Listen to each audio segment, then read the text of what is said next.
Os últimos minutos de Judas. No relato de Mateus, Judas foi visto pela última vez traindo Jesus no Getsêmani. Judas provavelmente acompanhou Jesus e a guarda do templo até o palácio luxuoso de Caifás, onde ele permaneceu durante o julgamento judaico. O remorso de Judas está registrado em Mateus capítulo 27, versículos 1 a 4. Na manhã seguinte, todos os principais sacerdotes e os anciãos do povo fizeram planos para executar Jesus.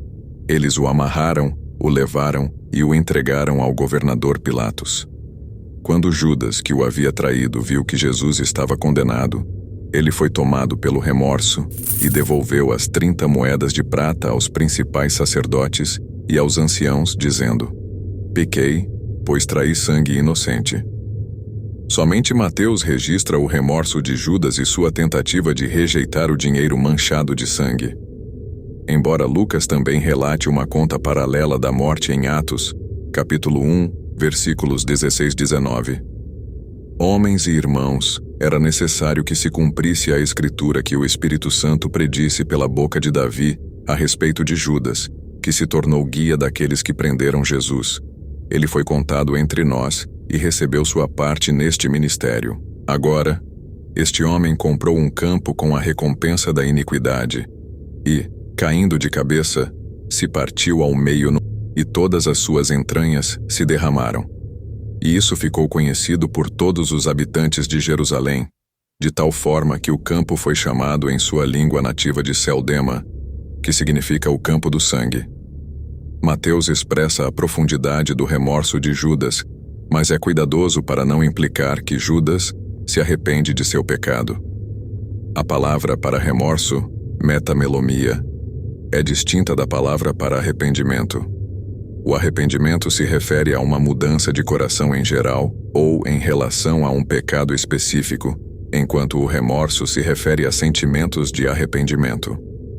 Os termos podem se sobrepor, pois uma pessoa que se arrepende e escolhe um padrão de comportamento diferente, muitas vezes também experimentará arrependimento. No entanto, o termo remorso, neste contexto, indica que a culpa de Judas produz um ato de restituição, mas não um verdadeiro arrependimento. 2 Coríntios capítulo 7, versículos 8 a 10, na versão internacional. Mesmo que eu tenha causado tristeza a você com a minha carta, não me arrependo. Embora tenha me arrependido, pois vejo que a carta os entristeceu, embora por pouco tempo, agora me alegro, não porque vocês foram entristecidos, mas porque a tristeza de vocês os levou ao arrependimento. Pois vocês ficaram tristes como Deus pretendia, para que de nenhuma maneira fossem prejudicados por nós. A tristeza segundo Deus produz arrependimento que leva à salvação e não deixa remorso. Mas a tristeza mundana traz a morte. Judas admite que pecou ao trair sangue inocente e que a enormidade da traição pesa muito em sua consciência. Se ele realmente tivesse se arrependido de seu padrão de rebelião, teria sentido a necessidade de buscar o perdão de Deus por seu pecado. Em vez disso, ele se volta para os principais sacerdotes e anciãos, que também são igualmente responsáveis pela morte de Jesus, e eles respondem: "O que é isso para nós? Isso é inteiramente da sua responsabilidade." Seus corações se endureceram ainda mais do que o de Judas. Judas tenta devolver as 30 moedas de prata que recebeu quando planejava a traição, mas mesmo quando ele joga o dinheiro manchado de sangue no templo, ele não consegue se absolver do pecado. Em Mateus capítulo 26, versículos 14 e 15, Judas Iscariotes era um dos 12 seguidores. Ele foi aos líderes religiosos dos judeus e disse: "Quanto vocês vão me pagar se eu entregar Jesus a vocês?" Eles prometeram pagar 30 moedas de prata. É improvável que ele tenha entrado no santuário interior. Então, ele presumivelmente se aproximou o máximo possível da área restrita dos sacerdotes e jogou as moedas sobre um separador. Então Judas jogou o dinheiro no templo e foi embora e se enforcou. Esta é a única instância deste tipo da morte mencionada no Novo Testamento. Então Saul disse ao que carregava suas roupas de batalha: "Pegue sua espada e me corte com todos esses homens que não foram através de um ato religioso." virá e me mate com a espada e tirar sarro de mim.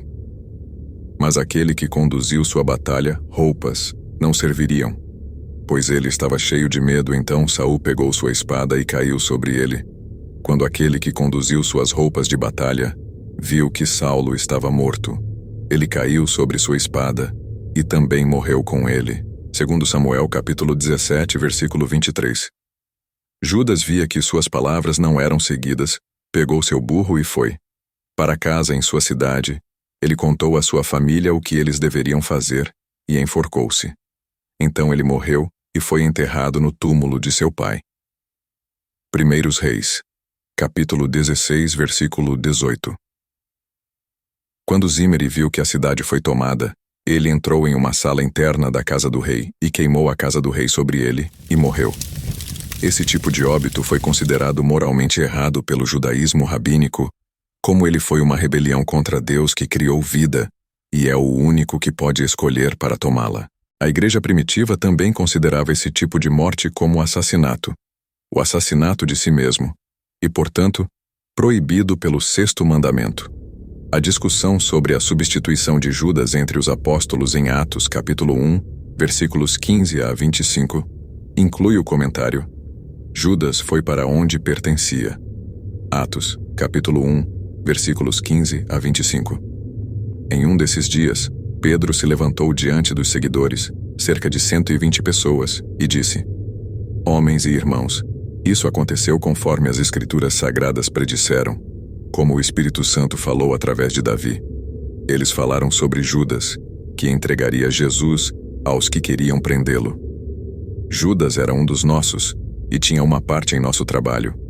Este homem comprou um campo com o dinheiro que recebeu por seu pecado, e, caindo de cabeça para baixo, seu corpo se rompeu e suas entranhas se derramaram.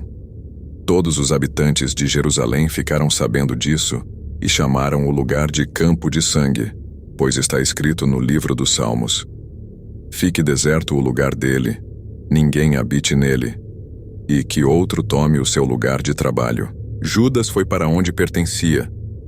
Isso sugere um presságio, implicando que Pedro estava ciente do destino final de Judas, que seria relegado ao lugar de julgamento eterno pelo qual ele era responsável.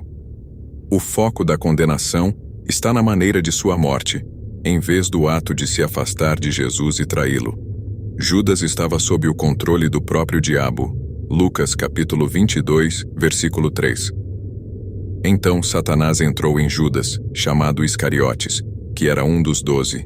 João, capítulo 6, versículo 71. Ele estava falando de Judas Iscariotes, filho de Simão, pois era ele quem o trairia, sendo um dos 12. João capítulo 13, versículos 26 a 27.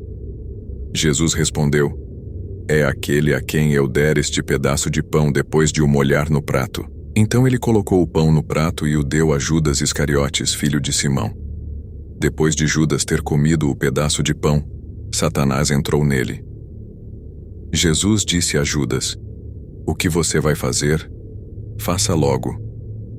Ele escolheu esse tipo de morte para escapar do horror diário de enfrentar suas ações pelas quais não se arrependeria.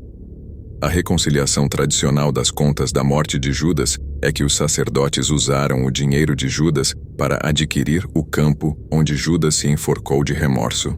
Atos capítulo 1, versículo 18-19. Agora este homem comprou um campo com recompensa da iniquidade e da queda precipitada. Ele explodiu no meio e tudo suas entranhas jorraram, e foi notório a todos os moradores de Jerusalém. Entanto tem este campo é chamado em sua língua adequada um celdema, isto é, o campo de sangue. Parte da estrutura que ele estava pendurado possivelmente de um galho de árvore quebrado, fazendo com que ele caísse de cabeça em algum obstáculo, possivelmente pedras. Os principais sacerdotes recolheram as moedas e disse: É contra a lei colocar isso em tesouro, já que é dinheiro de sangue. Então eles decidiram usar o dinheiro para comprar o campo do oleiro como cemitério para estrangeiros. É por isso que foi chamado de campo de sangue até hoje. Então, o que foi dito por Jeremias, a profecia foi cumprida. Eles levaram as 30 moedas de prata, o preço que lhe foi imposto pelo povo de Israel. Eles usaram as moedas para comprar o campo do oleiro, como o Senhor me ordenou. Após Judas ter saído, os principais sacerdotes recolheram as moedas. Eles estavam focados na observância religiosa, mas tinham corações endurecidos em relação à sua cumplicidade, sem escrúpulos na traição de Jesus até a morte. A ironia está no fato de que eles estavam cuidadosos para não contaminar o tesouro do templo com dinheiro de sangue, embora tenham sido os responsáveis por planejar anteriormente fornecer o dinheiro que derramou o sangue de um homem inocente. Como resultado, decidiram usar o dinheiro para comprar o campo do oleiro, como um local de sepultamento para estrangeiros, e é por isso que ele ainda é conhecido como o Campo de Sangue. Atos capítulo 1, versículo 19. Todo mundo em Jerusalém ouviu falar disso, então eles chamaram aquele campo, em sua língua, de Acéldama, que significa Campo de Sangue. Em Mateus, o campo é associado às profecias de Jeremias e Zacarias, demonstrando que os eventos em torno da jornada fiel de Jesus à cruz não foram tragédias aleatórias da história, mas ações profetizadas pelas quais Deus supervisiona a redenção da humanidade. A traição e a morte de Judas, bem como a duplicidade e as manipulações de coração duro dos principais sacerdotes, foram todos previstos por Deus. O custo da traição é um tema proeminente na avaliação da liderança de Israel, seja no tempo de Jeremias, Zacarias ou Jesus. Israel rejeita bons líderes e sofre sob maus, mas os líderes ruins que se recusam a agir com justiça enfrentarão a ira de Deus.